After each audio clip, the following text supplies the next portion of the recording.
सो है गाइस, स्वागत आपका एक बार फिर से आप ही के यूट्यूब चैनल में। और आज की इस वीडियो में बात करेंगे सुज़लोन एनर्जी को लेकर। जैसा कि आप लोग देखो कि सुज़लोन एनर्जी में हमें 1% की गिरावट देखने को मिल रही है।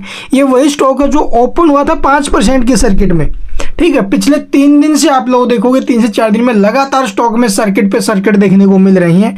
जब से कंपनी को ऑर्डर मिला है उसके नेक्स्ट डे से जो स्टॉक है वो कंटिन्यूसली तेजी में रहा है, ठीक है। शानदार रैली स्टॉक में प्रीवियस 3 अपर सर्किट स्टॉक ने दिए हैं। Stock fresh bound week high पर पहुंचा। 85 का हमारा टारगेट था, ऑलमोस्ट 85 के आसपास स्टॉक आता हुए नजर आ रहेगा, तो वो यहाँ पर आते हुए नजर आया। स्टॉक ने बाउंड वीक हाई क्रिएट किया।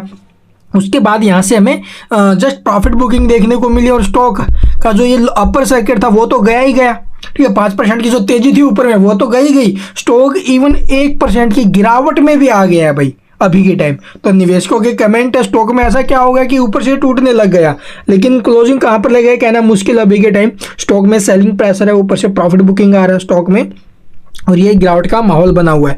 वॉल्यूम आप लोग देखोगे 16 करोड़ 31 लाख की हाई वॉल्यूम आई है प्रॉफिट बुकिंग के कारण। और वहीं आप लोग देखोगे भी कंपनी को ये एनटीपीसी गवर्नमेंट कंपनी से लगभग 1166 मेगावाट का एक बड़ा ऑर्डर मिला था और 1166 मेगावाट के ऑर्डर के बाद ये जो स्टॉक है वो ज़बरदस्त तेजी में हमें आया। उसके बाद क्योंकि इसके बाद इसके ऊपर जो रिपोर्ट है वो आई थी ब्रोकरेज फर्म मॉर्गन स्टैनली की तरफ से।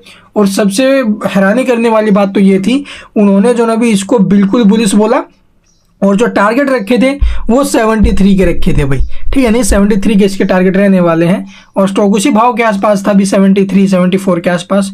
फिर वहाँ से स्टॉक ने चलना स्टार्ट किया और ऊपर में स्टॉक पहुँच गया 85 की रेंज में। और आज आप लोग देखोगे ऊपर से गिरावट है प्रॉफिट बुकिंग के चलते। तो चलिए एक इसका चार्ट देख लेते हैं। और स्टॉक अगर बात करें इसके मार्केट कैप की कंपनी के तो 1,10,651 करोड़ की मार्केट कैप पर जो है ये कंपनी पहुंच गई है। पीई रेशो इसका देखो भाई इंडस्ट्री पी से तो नीचे ही है बट है 128 के आसपास, बट इसका जो इंडस्ट्री पी है उससे नीचे है।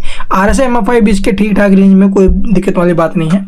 कंपनी अच्छा कमा भी रही है। अभी नेट प्रॉफिट आप लोग देखोगे क्वार्टर के दौरान 302 करोड़ का कंपनी ने बनाया था, तो कितना अच्छा कंपनी प्रॉफिट बना रही है। और आगे अब आप लोग देखोगे कंपनी के ऊपर डेट नहीं है ना, कंपनी ने सारा डेट पे कर दिया, राइट इशू वगैरह लेकर आई कंपनी, जैसे तैसे करके फंड रेज किया मार्केट से और उसके बाद अपना जो डेट है वो क्लियर किया। अभी टाइम 100 करोड़ के आसपास का डेट है, कुछ खास नहीं है। कंपनी तब चाहे जब पे कर सकती है।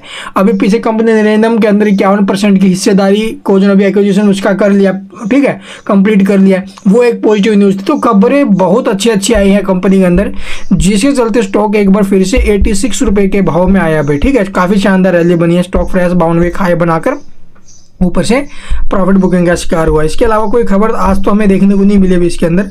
और बाकी देख लेते हैं अब कोई आई हो तो। वैसे आई तो नहीं है, मैंने जब तक देखा तो यहाँ पर देखो भी कोई खबर नहीं है। 10 तारीख को आई थी एजिंग वगैरह। तो चलिए एक बार इसका चार्ट देख लेते हैं अब। तो यहाँ पर देखोगे भी हमारी कल की वीडियो में मैंने आपको बोला था कि विदाउट स्टॉप लॉस आगे के बारे में मत सोचना। आज स्टॉक ओपन हुआ, हमारा टारगेट 84 रुपये 51 पैसे का था। स्टॉक सस्टेन ही नहीं किया भाई ऊपर में, ठीक है। अगर सस्टेन करता तो स्टॉक में बहुत अच्छी रैली बन सकती थी आगे भी। ये देखो भाई स्टॉक ने इस ट्रेंड लाइन का ब्रेक किया और ब्रेक करने के बाद स्टॉक में काफ़ी शानदार एक्शन। 84 रुपये 51 लगभग 85 रुपये का हमारा टारगेट था, स्टॉक ने दिया। अभी टाइम 80 रुपये का सपोर्ट है भाई। 80 रुपये का अगर स्टॉक नीचे में आता तो स्टॉक फिर से 75 70 उस रेंज में आ सकता है। तो यहाँ पर आपको इस लेवल के ऊपर फोकस करना चाहिए। अगर फ्रेश एंट्री लिया, हाई प्राइस से खरीद लिया है तो देखो भैया, तो आप एक लॉन्ग टर्म निवेश कर दो इसके अंदर, यानी कम से कम 1 साल 2 साल के लिए आप लोग चल सकते हो। अगर शॉर्ट टर्म के लिए आए, स्विंग ट्रेड के लिए आए तो 80 रुपये के सपोर्ट पे काम करो। अगर इसके नीचे निकला तो 70 75 की रेंज में स्टॉक आ सकता है। ये ध्यान रखना है। Thank you for watching the video.